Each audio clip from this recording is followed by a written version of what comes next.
the twilight hour. A few birds hop after crumbs in the quiet street.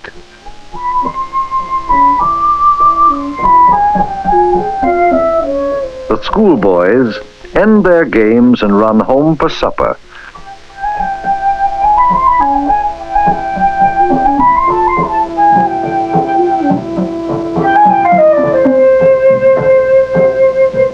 It is a peaceful hour.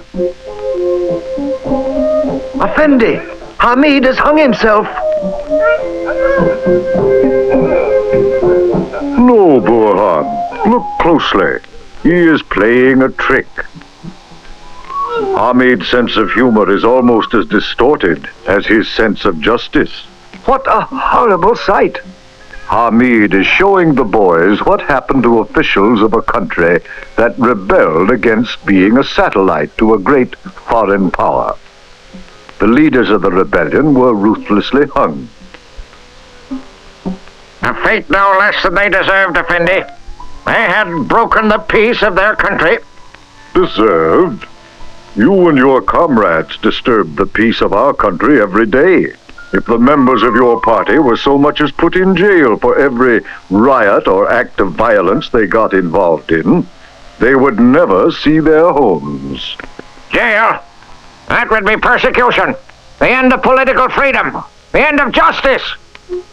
Justice, freedom. You make a mockery of those words, Hamid. You want them to mean one thing when they apply to you and your comrades, and something completely different when they apply to the men who were hung or anybody else opposed to what your party believes in. How foolish. That is your opinion, Effendi. My opinion?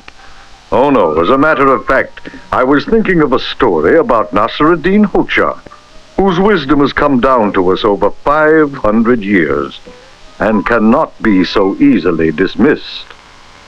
It shows how foolish men are, who cannot live by the rules they set for others. The story is called Tomorrow May Be Judgment Day.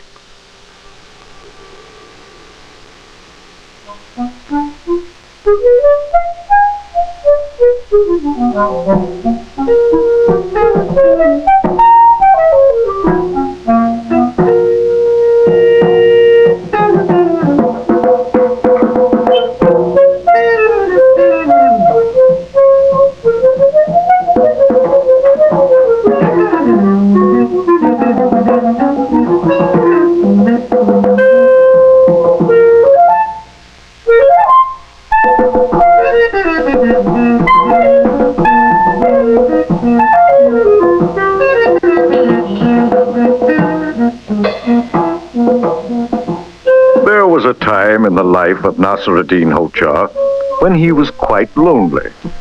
His first wife had died, and his house was empty.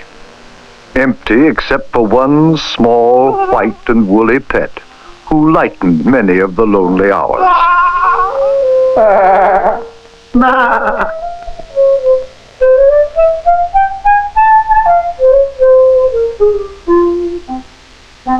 One night, as he petted his little companion and gazed up at the star-filled sky, the Hoxha told some visitors, "I remember that my mother said I was born under the sign of the Lamb." Nonsense, Hoxha. A lamb is not a constellation. You must mean the ram. Well, it is 40 years since Mother cast my horoscope. Surely that is enough time for a lamb to grow into a ram. Now, at this moment, Nasruddin Hoxha was not the only one with a lamb on his mind. Two villagers thought the lamb pretty as a picture, although the Hoxha didn't know how they were picturing the lamb. One way or another, they were determined to have a feast with that lamb. Their plot began with the Hoxha's superstitions about the stars. Hoxha, the dust of a star fell on me today. That means the world is coming to an end tomorrow or the next day.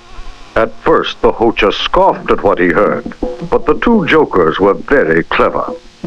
And if water should fall from the sky tonight when there are no clouds, it will be a sure sign.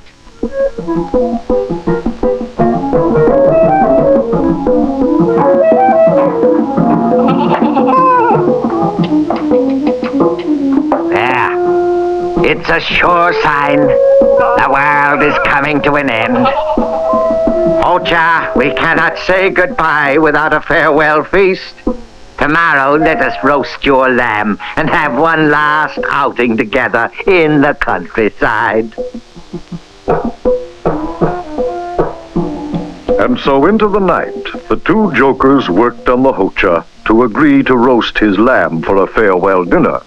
Well, because we gotta tell you this thing, and there's no way but out or anything about it, because we gotta do this thing now. Let's not. And I want you very much to Nasruddin. I want you to. Nasruddin became exhausted as the hours grew later, but the arguments to convince him that the end of the world was at hand never stopped. Very much to Nasruddin. I want you to do this for me now.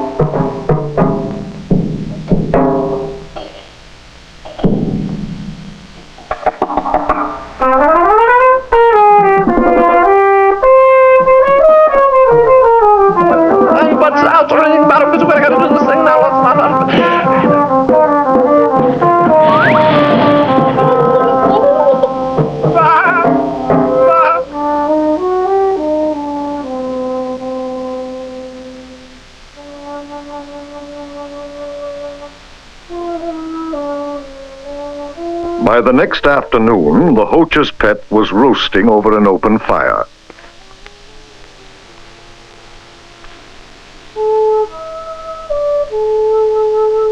The two villagers who had tricked Nasruddin took off their best cloaks and turbans and went to play games until the lamb should be done to a turn. For the first time since they had started to work on him the night before, Nasruddin Hocha was left alone to collect his thoughts. He looked up to see the sun shining brightly as ever. He knelt to feel the earth, warm, rich, and fertile. He heard the songs of birds, never sweeter than on this day, and smelled the green perfume of the countryside. Mixed with the steam of roast lamb, the juice of his pet tasted bitter to him.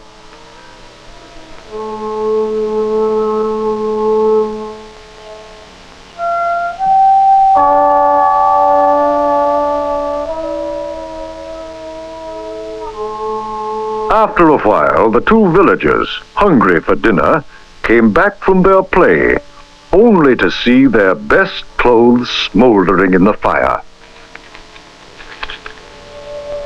Hocha! Who did this? How did this terrible thing happen? Now it was the Hocha's turn to be very calm. Why, my lads, what a fuss you are making. Tomorrow may be the end of the world, remember? What will you do with your fine clothes then?